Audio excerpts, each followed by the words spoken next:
안녕하세요. 오늘 여러분께서 보내주신 자료들, 이걸 가지고 아주 흥미로운 이야기 속으로 한번 들어가 보려고 합니다. 네, 기적적인 도움, 또 살인을 부른 예언, 이 두 가지 사건을 중심으로 뭐랄까 신성한 개입, 인간의 야망, 또 신앙의 복잡한 모습들, 이런 걸 좀 살펴보려고 하는데요. 네, 맞습니다. 특히 자료에서 계속 나오는 혼합주의라는 개념, 그리고 공동체 안에서 우리가 서로 연결되어 있다는 책임감, 이 주제들에 좀 더 집중해 보겠습니다.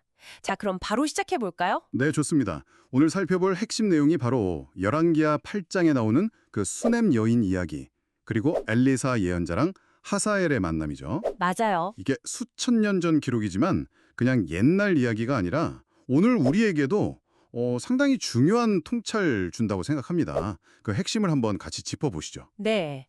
첫 번째 이야기가 바로 그 수넴 여인?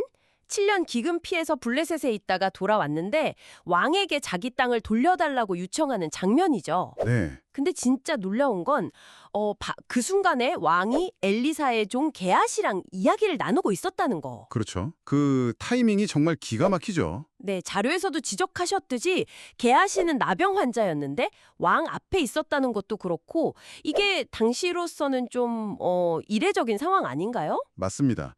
바로 그 타이밍, 이게 어쩌면 이 이야기의 핵심 단서 중 하나예요. 왕이 엘리사가 행한 그 놀라운 일들, 기적들에 대해 듣고 싶어서 게하시를 부른 것 같아요. 아, 근데 게하시가 한창 엘리사가 죽은 아이 살린 이야기를 하고 있을 때 마침 그 이야기의 실제 주인공, 수넴 여인이 딱 나타난 거죠. 와, 진짜 영화 같은데요? 네.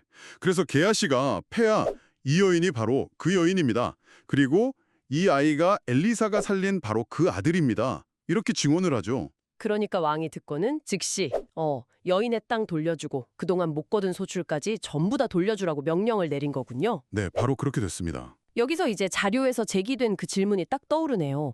만약에 이 극적인 기적 이야기가 없었다면 왕이 과연 똑같이 했을까? 왕의 결정은 순전히 이 이야기의 힘 때문이었을까 하는 거죠. 그럴 가능성이 상당히 높다고 봐요. 자료에서도 그렇게 분석하고 있고요. 당시 왕, 아마 여호람일 텐데 이 왕의 신앙 상태를 보여주는 중요한 부분이라는 거죠. 신앙 상태요? 네. 그러니까 하나님의 율법, 뭐 예를 들면 신현제도 같은 공의나 정의의 원칙에 따라서 행동했다기보다는 그냥 그 신기하고 극적인 기적 이야기에 감동해서 즉흥적으로 호의를 베풀었을 가능성이 크다는 거예요. 아, 이게 바로 자료에서 계속 지적하는 혼합주의적인 성향, 그 한 단면일 수 있다는 거죠. 신앙의 어떤 본질이나 원칙보다는 그 현상 자체에 더 매료되는 태도요. 듣고 보니 그냥 왕이 친절해서가 아니라 그 사람의 신앙 상태랑 연결될 수 있다는 말씀이시네요. 네, 그렇죠. 율법대로라면 사실 격리되어야 할 나병 환자 게하시를 불러서 이야기를 듣는 것 자체도 어쩌면 그가 율법의 원칙보다는 좀 신비로운 이야기에 더 끌렸다는 그런 증거로 볼 수도 있겠네요. 네, 충분히 그런 해석이 가능합니다. 율법 준수보다는 어떤 개인적인 호기심이나 감흥, 이런 게 우선시되는 모습. 이게 당시 이스라엘 사회에 퍼져있던 어떤 혼합주의적인 분위기를 반영하는 걸 수도 있고요. 자료에서도 이 왕의 행동을 단순한 선행이라기보다는 당시의 어떤 신앙적인 혼란상, 이걸 보여주는 예로 보고 있다는 거네요. 네, 맞습니다. 자, 그럼 이제 분위기를 좀 바꿔서요. 훨씬 더 어둡고 충격적인 이야기로 넘어가 봐야 할 것 같습니다. 엘리사가 다마스쿠스에서 아람 왕 베나닷의 신하 하사엘을 만나는 장면이죠. 네, 그렇죠. 왕이 병들었는데 문병사절로 온 하사엘에게 엘리사가 예언을 하죠. 왕이 병 자체로는 안 죽겠지만 결국 죽을 거다. 그리고 하사엘 당신이 왕이 될 것이다. 네. 심지어는 하사엘이 앞으로 이스라엘의 저지를 그 끔찍한 악행들을 내다보면서 눈물까지 흘리잖아요. 맞아요. 그때 하사엘 반응이 참 그렇죠. 당신의 개 같은 종이 제가 뭔데 이런 큰일을 하겠습니까 하면서 엄청 겸손한 척하죠. 네, 엄청 낮추죠. 그런데 돌아가서는 왕한테는 병이 나을 거라고 거짓말하고 바로 다음 날 물에 적신 이불로 왕을 덮어서 질식시켜 죽이고 자기가 왕이 되잖아요. 예언을 듣고 거의 가로 행동을 옮긴 거네요. 네, 즉각적으로요. 여기서 자료 토론에서 나왔던 그 핵심 딜레마가 딱 나오는 것 같아요.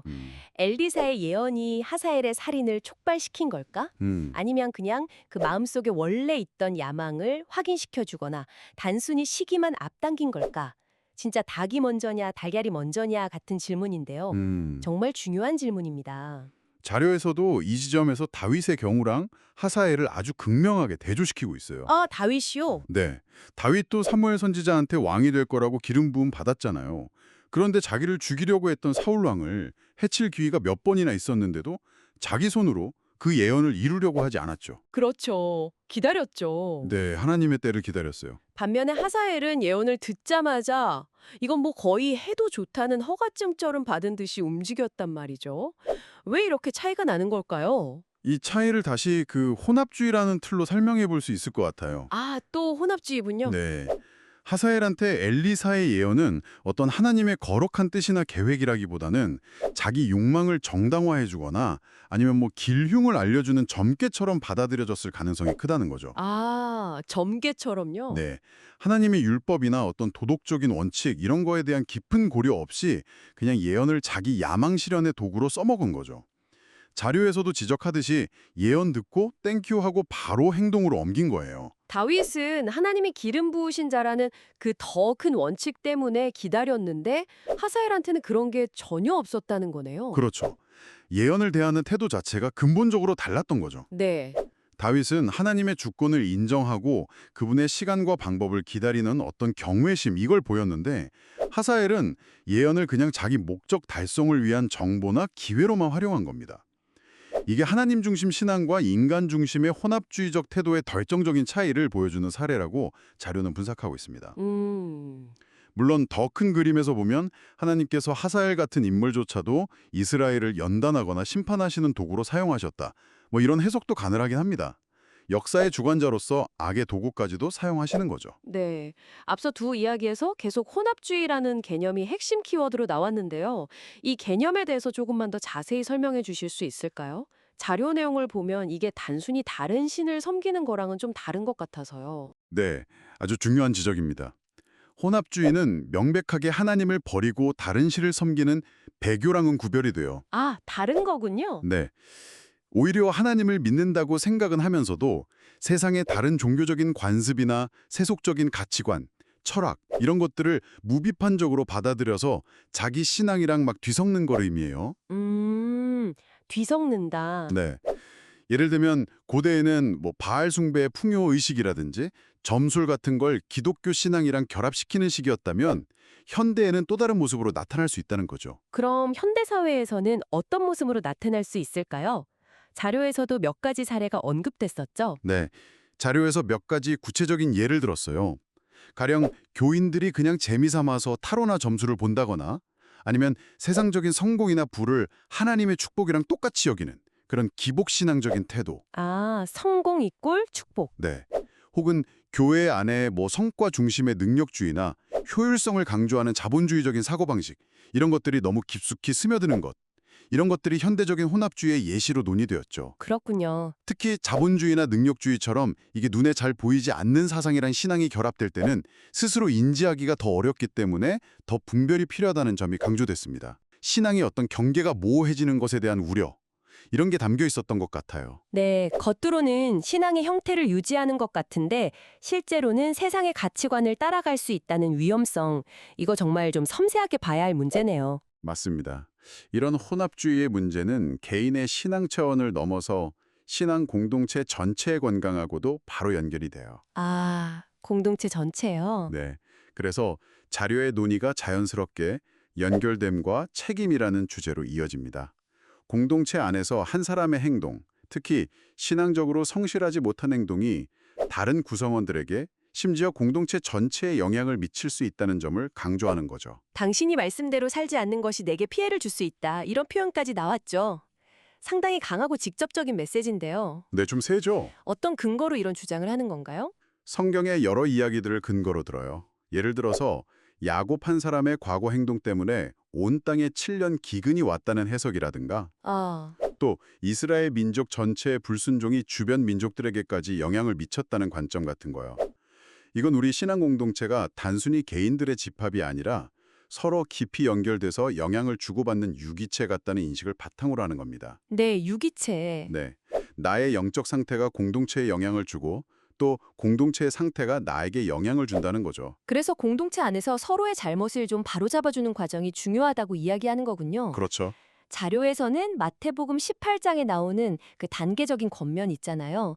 개인적으로 권면하고 안 되면 두세 증인이랑 같이 하고 그래도 안 되면 교회 공동체가 하고 네, 그 단계들이요. 그 중요성을 언급하면서 최종적으로는 관계를 끊는 것, 이방인과 같이 여기라 하는 말씀까지도 고려해야 한다고 말하더라고요. 이게 공동체의 거룩함을 지키기 위한 때로는 아주 고통스러운 결정일 수 있겠네요. 네. 하지만 동시에 꼭 기억해야 할 것은 다른 사람의 어려움이나 실패를 너무 쉽게 그냥 그 사람 개인의 죄나 부족함 때문이라고 단정지어서는 안 된다는 거예요. 아, 그렇죠. 그게 때로는 공동체 전체의 영적인 문제랑 얽혀 있을 수도 있기 때문이죠. 우리는 서로 연결되어 있다는 그 책임의식, 이게 필요합니다. 와, 수냄 여인의 그 기적 이야기부터 시작해서 하사엘의 예언과 살인, 그리고 혼합주의 문제, 공동체적인 책임까지 오늘 정말 많은 생각거리를 던져주는 이야기들이었습니다. 네, 그랬죠. 이게 단순히 오래된 종교 경전 속 이야기가 아니라 오늘 우리가 살아가는 현실 속 신앙, 또 관계의 복잡성을 그대로 비춰주는 거울 같다는 생각도 드네요. 네, 맞아요. 개인의 신앙적 진실성, 또 그게 공동체에 미치는 영향, 그리고 그 안에서 우리가 서로에게 어떤 책임을 져야 하는지 다양한 층위의 질문들을 던져줍니다. 오늘 탐구를 통해서 우리는 기적과 예언 앞에서 인간이 얼마나 다르게 반응할 수 있는지, 그리고 신앙의 순수성을 위협하는 혼합주의가 얼마나 교묘하게 우리 삶에 스며들 수 있는지를 살펴봤습니다. 네, 또 공동체 안에서 우리는 서로에게 어떤 존재이고 어떤 책임을 나누어야 하는지에 대해서도 깊이 고민해 볼 수 있었죠. 네. 마지막으로 오늘 나눈 이야기들과 관련해서 여러분께 한번 생각해 볼 질문 하나를 던지면서 마무리하면 어떨까 싶습니다. 네, 좋습니다. 자료에서 예언을 듣고 자기 방식대로 바로 행동한 하사엘하고 예언을 받았지만 하나님의 때와 방법을 인내하면서 기다렸던 다윗을 대조했잖아요. 네, 그렇죠. 극명한 대조였죠. 그리고 혼합주의는 종종 신앙의 본질이나 원칙보다는 눈에 보이는 결과나 현상, 그러니까 내가 원하는 것을 얻는 데 더 집중하는 경향과 관련이 깊다고 논의했고요. 네. 그렇다면 혹시 하나님의 뜻이나 약속이 이루어지기를 기다리지 못하는 그 조급함 자체가 어쩌면 혼합주의의 가장 뿌리 깊은 증상이자 강력한 동력은 아닐까 하는 질문입니다. 아, 조급함이 혼합주의의 증상이다. 네. 하나님의 시간표나 그분의 방식보다는 내가 원하는 결과를 내가 원하는 때 내 방식으로 얻고 싶어하는 그 마음 자체가 어쩌면 혼합주의를 만들어내는 가장 근본적인 원동력이 아닐까 하는 거죠. 이 질문을 각자의 자리에서 한번 곱씹어 보시면서 오늘 탐구를 마무리하시면 좋겠습니다.